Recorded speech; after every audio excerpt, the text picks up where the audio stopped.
Today we're going to read The Three Little Pigs.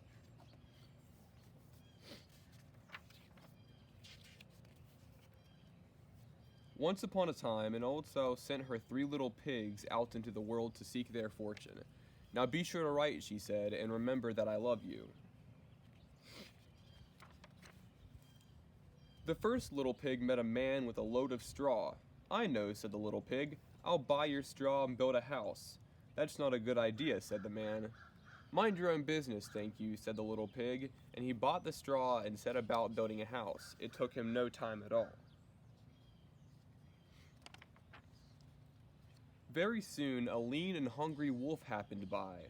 Pig was just about his favorite food in the world, so he knocked on the door and said, little pig, let me come in." To which the little pig replied, "No, no, no, not by the hair of my chinny chin chin." This annoyed the wolf to no end, and he said, "Then I'll huff, and I'll puff, and I'll blow your house in." "Go right ahead," said the little pig. So the wolf huffed, and he puffed, and he blew the house in, and he gobbled up the little pig. The second little pig met a man with a load of sticks. "I've got it," said the little pig. "I'll buy those sticks and build a house." "I'd think twice about that," said the man.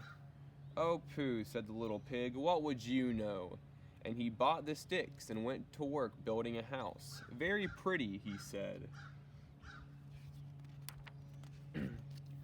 No sooner had the little pig settled into his pretty house than the wolf happened by.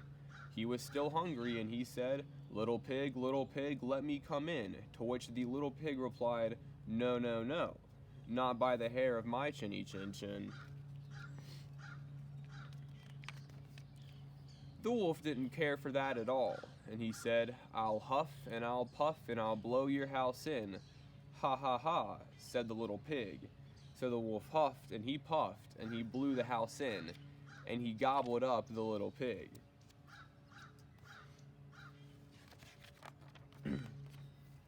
Now, the third little pig met a man with a load of bricks. "These bricks will make a fine, sturdy house," said the man. "Capital idea, my good fellow," said the little pig.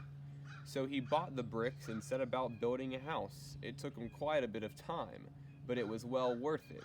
"Nice and solid," said the little pig. "Nice and solid." But no sooner had the little pig moved in than he noticed the wolf loitering about. And the wolf, who was still hungry, said, little pig, let me come in." To which the little pig replied, "No, no, no, not by the hair of my chinny chin chin." Well, the wolf had heard that before, and he said, "Then I'll huff, and I'll puff, and I'll blow your house in." "Oh, don't do that," said the little pig.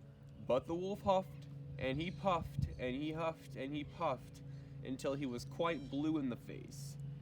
The house stood firm. "I'll try another approach," muttered the wolf. And he put on his most dazzling smile. "Little pig, I was only teasing," he said. "By the way, I hear tell that Farmer Jones has the most scrumptious turnips. Shall we go pick a few?" "Oh, I'm much too busy now," said the little pig. "What about tomorrow morning?" "Excellent," said the wolf. "I'll come for you at 6.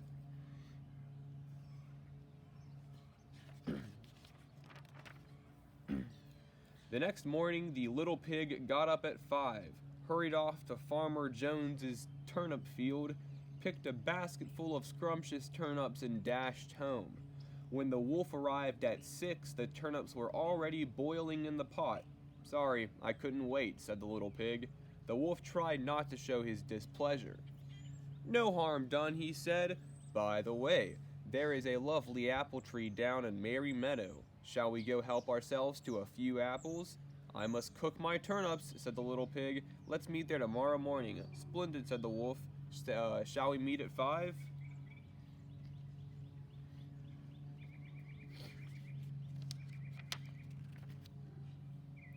The next morning, the little pig was up at 4 and went off to pick apples.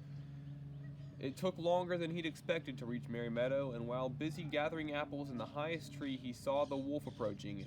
"Do try one of these," he called down, throwing an apple as far as he could. When the wolf chased after the apple, the little pig shimmied down the tree and made it safely home. The next day, the wolf came again. Really, he was quite put out. "There's a fair today on Hog Hill," he said. "Would you care to go?" "Why don't we meet there?" said the little pig. "Would 3 o'clock suit you?" "Colossal," said the wolf. 3 it is. Just to make sure, he would be there at 2.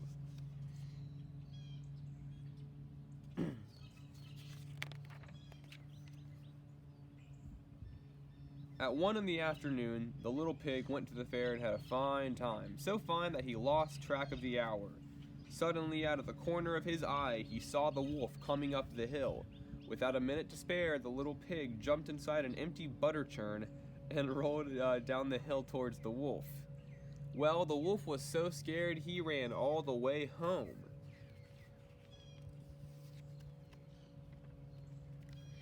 That evening, the wolf went to the little pig's house and told him how frightened he'd been by a great round thing that had come down the hill. "Frightened you, didn't I?" said the little pig. "That great round thing was a butter churn, and I was inside." This was simply too much for the wolf to stand. "I've been nice long enough," he cried. "I'm going to eat you up right now." And he climbed onto the roof. When the little pig saw this, he put a big iron pot in the fireplace and quickly stoked the fire. "Here I come," cried the wolf. "Dinner time." "You can say that again," said the little pig, and he cooked the mean old wolf and gobbled him up.